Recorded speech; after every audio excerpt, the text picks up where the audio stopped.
И мы возвращаемся в Москву. Там на сцене Большого театра проходит вечер, посвященный 160-летию со дня рождения Коста Хитагурова. Все подробности у моей коллеги Эллы Бибиловой. Она уже на прямой связи со студией. Элла, кто уже выступил и как публика встречает артистов? Да, Лена, уже прозвучали заветные 3 звонка. Открытие состоялось. На новой сцене Большого театра выступил симфонический оркестр оперы и балета имени Станиславского и Немировича Данченко. После оперной танцевальной части не обошлось и без традиционного симда. Гостей на вечере много, немало и московских осетин. С творчеством Коста я знаком с самого детства, и узнать, что мероприятие такое проходит в Москве, это для меня было неожиданно, и я, конечно, очень хотел пойти.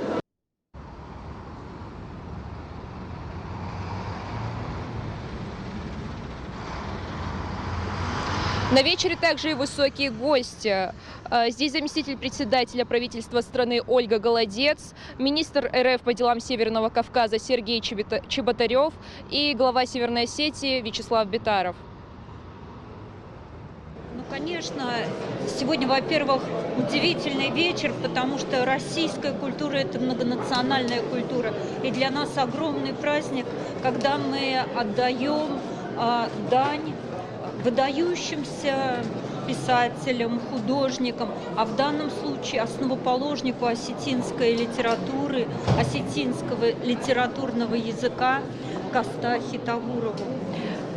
То, что мы сегодня находимся не просто в Москве, а мы находимся в Большом театре, это подчеркивает важность и торжественность этого мероприятия и отношение людей.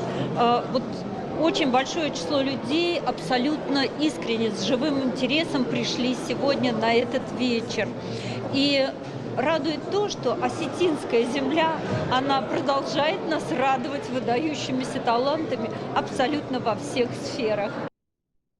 Прежде всего я хочу поблагодарить сегодня федеральное правительство, Ольгу Юрьевну, Сергея Викторовича за то, что помогли с организацией сегодняшнего мероприятия.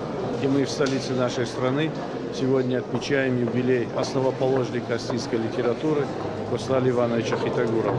Это значимое событие для нашей республики, впрочем, как и для всего Северного Кавказа, потому что Коста Иванович творил не только на родине, в Северной Осетии, но и учился русской культуре.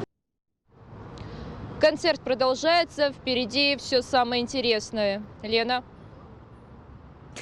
Спасибо. С нами на прямой связи со студией из Москвы, из Большого театра была наш корреспондент Элла Бибилова, но мы продолжаем наш выпуск.